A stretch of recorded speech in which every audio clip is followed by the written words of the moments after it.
Салам достор. Python программалоо тилин үйрөнүү курсуна кош келиңиздер. Мен бул курсту баштаардан мурда өзүм тууралуу бир аз айтып кетейин. Менин атым Мурат Жумашев. Мени Инстаграмда бул жерде дарегим көрүнүп турат. Ошондон же Dev Курултай деген кыргыз тилдүү программалоочулардын коомдоштугунан тапсаңыздар болот. Азыр ошо codejazz.com деген сайтта, ошо программалоо тилдерин үйрөткөн сайттын негиздөөчүсүмүн жана ошол жерде курстарды куруу боюнча алек болуп жүрөм. 2018-2022-ге чейин Bitvalve деген B12 деген америкалык стартапта улук инженер болуп эмгектенгем. Ал өзү Нью-Йоркто жана Бишкекте эки офиси бар. Ошондой эле Билайнда 1 жыл иштедим. Билайн Кыргызстанда ал жакта техникалык консультант болуп жана баланс KG сыяктуу долбоорлорду ишке ашырганбыз. Ага чейин Paul Camper деген германиялык стартапта фронтенд инженер болуп иштегем. Ага чейин жарым жылдай JavaScript инженер болуп Zensoft деген компания иштедим. Attractor Software деген компанияда программист болуп алгачкы ошол карьерамдын эң башталышы ошол жерде болду. 2014-тен 2016-га чейин иштедим. Ага чейин Мегакомдо ар кандай кызматтарда иштегем, маркетингке чейин колл-центрде. Ага чейин Шоро компаниясында, ошо университеттен кийин ошо Шоро компаниясында иштеп баштадым. Ал жерде да эң жөнөкөй жана жүктөөчү сыяктуу жумуштардан маркетингке чейин көтөрүлүп, андан ары ошо Мегакомго өткөм да. Өзүм кесибим боюнча англис тил мугалимимин мен. Ошо Мегаком компаниясында иштеп жүргөндө өз алдымча эле онлайн курстардан окуп, ошо программист болуп үйрөнүп кетип, анан ошо тракторго киргем. Бул курстун баштарда ошо Python тилин эмне үчүн үйрөнүшүбүз керек, эмне үчүн мунун кандай артыкчылыктары бар деген суроого жооп берели. Python тилинин программалары англис тилине бир аз окшош. Ошондуктан аны оңой окуп, оңой түшүнө алабыз. Эмне үчүн бул маанилүү? Анткени биз программист катары иштегенде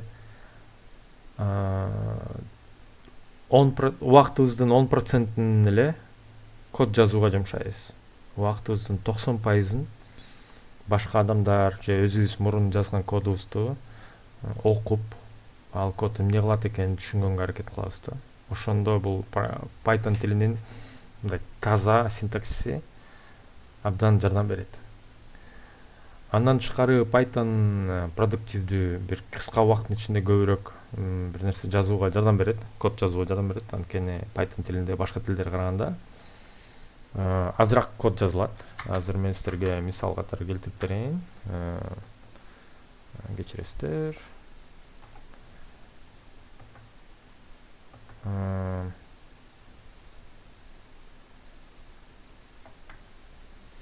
Бул код мисалы Python тилинде жазылган. A жана B деген сандарды алат. Ал эки санды көбөйтүп, көбөйтүндүсүн кайтарып берет. Ошол эле код JavaScript тилинде.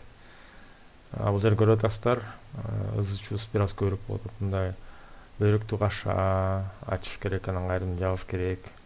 Анан үтүр чекит коюш керек. Булардын баары мындай жөнөкөйрөөк мисал болуп атат, бирок код жазганга келгенде абдан көп саптардан турган код окуганда ушулар көзгө бир аз мындай жакшы көрүнбөйт да. Бул таза, бул шурдай тизилет эгер Python тилин алып аткан болсок. Ал эми дагы кийинкисин ала турган болсок, кийинки артыкчылыктарынын кийинки пункту бул стандарттык китепканасы.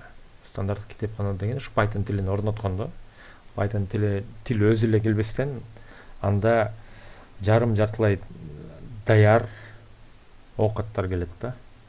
Даяр нерселер, көптөгөн даяр нерселер келет. Мисалы, математика менен иштесеңиз анда математикага ылайыктуу нерселер келет.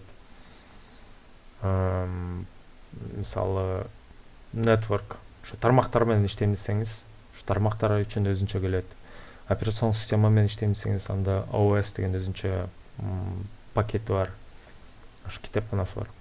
Ошо натыйжада сиз нөлдөн баштап код жазбайсыз, баары даяр. Андан тышкары Python коомдоштугу бар. Дүйнө жүзүндө Python тили өзү эң популярдуу тил, бир нече рейтингтерге таянсак.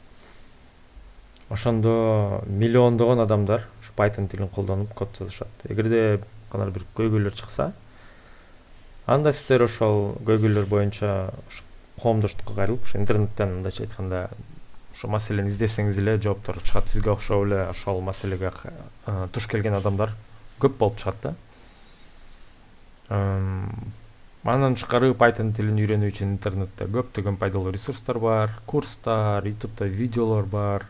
Stack Overflow деген суроо жооп сайтында көптөгөн ошо маселелер сүрөттөлгөн, ошо маселелер боюнча жооптор көрсөтүлгөн.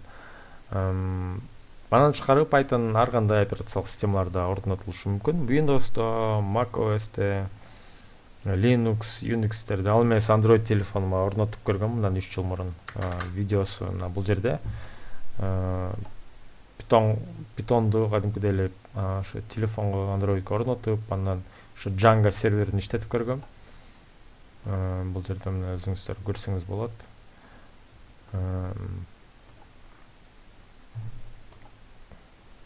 Мына бир кичинекей мисал. Django деген фреймворк, ошо веб фреймворк, веб-сайттын серверин иштетип атам. Run сервер деп муну жүргүзүп койдум. Анан барып